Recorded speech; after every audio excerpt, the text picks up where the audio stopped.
Hi, Scott Whitley here, hope you're doing well, and welcome to this brand new bass lesson. Recently, I've been talking a lot about thinking rhythm, phrasing, and groove first, and then applying that to notes. And in this lesson, I'm going to show you how listening to drum fills can be a great way to inspire the lines and the fills that you play on the bass. Stick around because later in the video, I'm going to share a quick and easy tip that'll help you create unique bass fills all of your own. Roll that intro.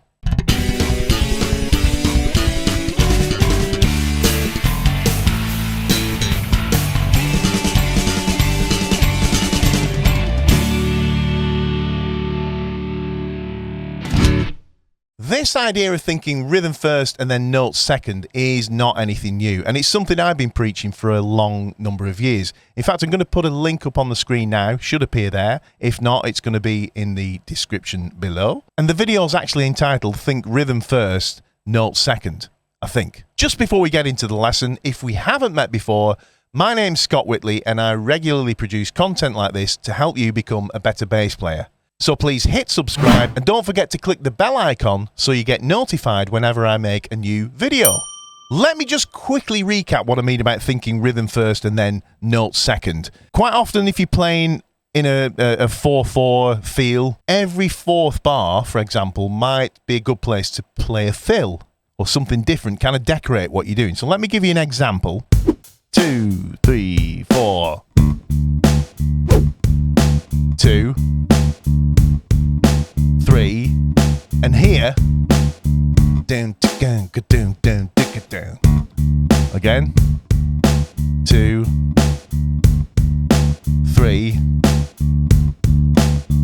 down, down, down, down, down. You know, on that fourth bar, it feels like a great place to play a run or a line or a fill. And the idea is that you think the rhythm, like I just did then, and then just apply that to some notes that are going to work. So if I was playing in, D major, the notes of the major scale could work, for example. So let me try that one more time. I'm going to mouth the rhythm, and then the next time around, I'm going to apply that rhythm that I've mouthed to random notes from the major scale. Here we go. 2, 3, down, down, down, down, down, down. 2, 3. Here we go. Down, down, down, down, down. 2, 3.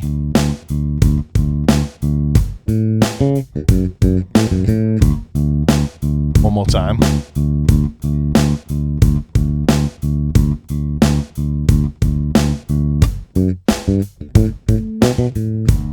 And so on. So some combinations are going to work better than others, but the thing is, you're thinking the rhythm, the fill, if you like, first, and then applying that to some notes. And over time, the more you do that, the more you can refine and kind of know what those notes are going to sound like in a certain sequence. I really believe this way of thinking is kind of the gateway to getting away from this,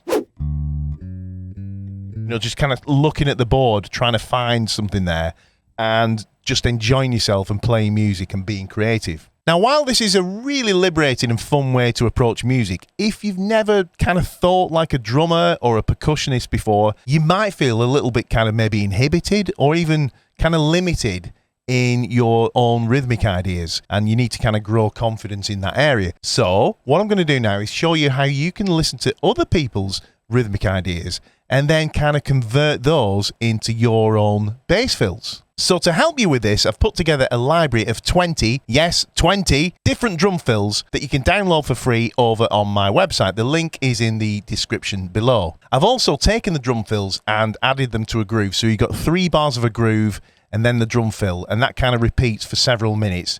I've done those at different tempos for all 20 different drum fills. Like I said, the link is in the description below, so go check it out after the lesson and have some fun. What I'm going to do now is just take one of those fills and show you how it works. So what you're about to hear is 3 bars of a groove and then a 1 bar drum fill. Sounds like this.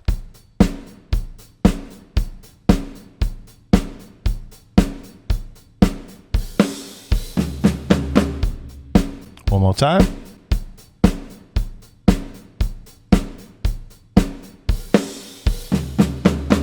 And the idea is we listen to that drum fill and try and emulate it on the bass.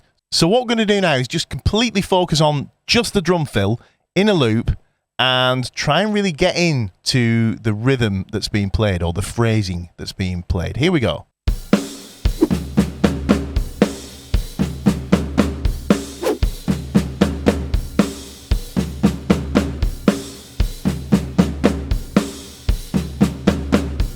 You can drive people completely nuts doing this very quickly. The way that I approach learning a rhythm like this, trying to take it on board, is I'll probably kind of scat it or beatbox it almost. I'll use my mouth to kind of emulate the sound. Let me show you what I mean here.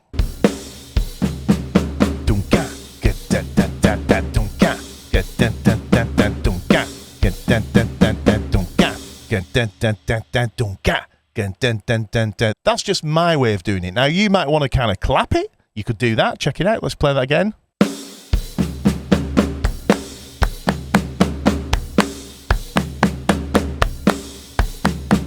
You could tap it on your desk. You could do anything. Just find a way that works for you that you can emulate or replicate the rhythm that you're hearing. Once you've got that rhythm locked in, the next job is to transfer that to the bass guitar.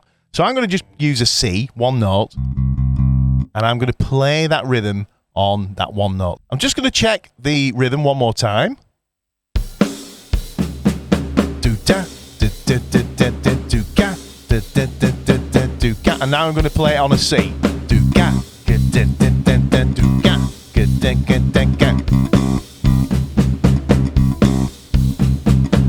You may have noticed one of the things I was kind of emulating there, as well as just the rhythm, was like the dynamics of it. There was that little build. So, you know, you can try and get those things in as well. But the most important thing is to just kind of transfer that rhythm to a note. Once you've got that down, the next job is to put it in context with the 3-bar groove that comes before it. That's going to sound like this.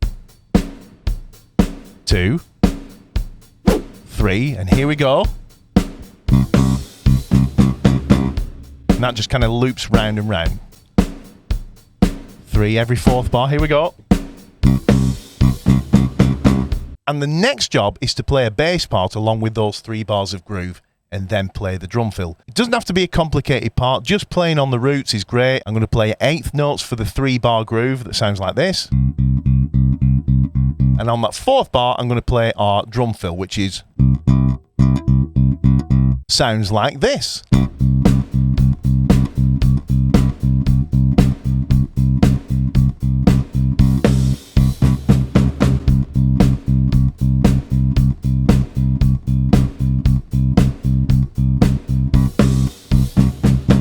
One of the jobs of a fill is to kind of suggest that something else is going to happen, like, oh, we're going round again or something like that. And even on that one note, emulating the drum fill, we're doing that job. It sounds great. But to make it even more interesting, we can now apply the rhythm of that drum fill to notes from a scale or an arpeggio. Obviously, the scale that you use depends on whether you're playing in a major or a minor key, what key it is, in fact. But for the purposes of this exercise, you could pretty much use any scale you like. So if you know the major scale, just use that, because we're not playing with any other instruments. We're kind of like, we're the boss. I'm going to use something called Mixolydian, or what I call like the 7th scale, which is like the major scale. But instead of playing that note, we play that. So you get this. And all I'm going to do, I'm going to kind of pretend I've never done this before, and I'm just going to literally randomly play that drum fill rhythm using a random selection of notes from that scale. So here we go. I need to actually remind myself of the fill. I think it's bam, bam, bam, bam, bam, bam, bam. I think. So let's give it a go. Here we go. So the rest of it, I'm just going to groove on a C, and then when it gets to the fill, I'm going to use random notes from that scale. Here we go. 2, 3, here we go.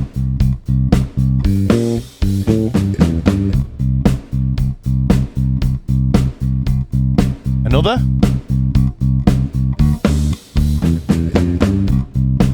One more.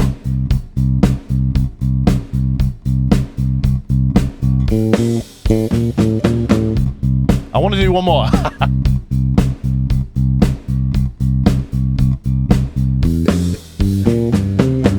And that's it. You can keep going round and round, even at the same tempo, and just trying different combinations of notes. And it's a lot of fun, and I hope you enjoy it. And don't forget, I've put together 20 different fills that you can download using the link in the description below. Right at the start of the video, I promised I was going to share a quick and easy tip to help you create unique bass fills all of your own. So here it is. There's a link should appear on the screen now. If it doesn't, it's certainly going to be in the description below the video.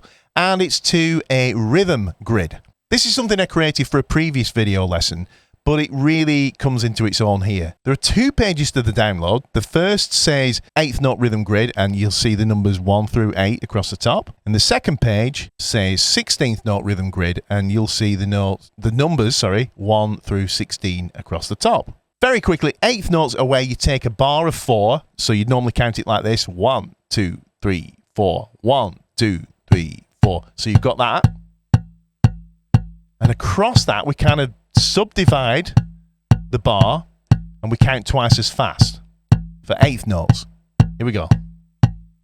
1, 2, 3, 4, 5, 6, 7, 8. 1, 2, 3, 4, 5, 6, 7, 8. 1, 2, 3, 4, 5, 6, 7, 8. 1, 2, 3, 4, 5, 6, 7, 8. So we split those in half again to get 16th notes. Now that gets really tricky to kind of mouth or count. So my kind of default way of hearing 16ths is to think of a tambourine or a shaker. So check it out.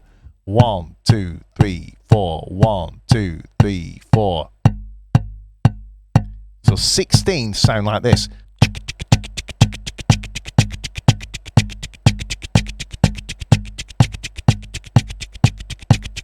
And that's the way that I kind of like hear 16ths. If you start with 8th notes, what you would do is just fill in crosses or dots or ticks along here randomly across each row. So you might do 1 here, you might do number 3, 1 and 3, and say 7. And that's it. And then what you do is start slowly, pick a note on the bass, count the full 8, and then just play the numbers that you put a mark or a sticker or a dot next to. So say if that was 1, 3, and 7, then you will go 1, 2, 3, 4, 5, 6, 7, 8. 1, 2, 3, 4, 5, 6, 7, 8. 1, 2, 3, 4, 5, 6, 7, 8, and so on. And you practice that slowly and then build it up bit by bit. And then what you've got is a quite unique little rhythm. And then if you've printed the form out, you can just go through and just create loads and loads and loads of these, practice them at different tempos with a drum machine. Great idea, by the way. And then you can do the same thing we did with the drum fill and apply that rhythm to a scale or an arpeggio. And then you can do that with the 16th notes. My advice here is to start very, very, very slowly and then gradually build up. And when you start doing that with the 16th notes, you can start to create some really, really interesting and funky syncopated rhythms. It's really good fun. Thanks for sticking around. It's been great to share this stuff with you. Don't forget to subscribe and hit the bell icon so you get notified when I make a new video. And I'll see you in the next video. Cheers.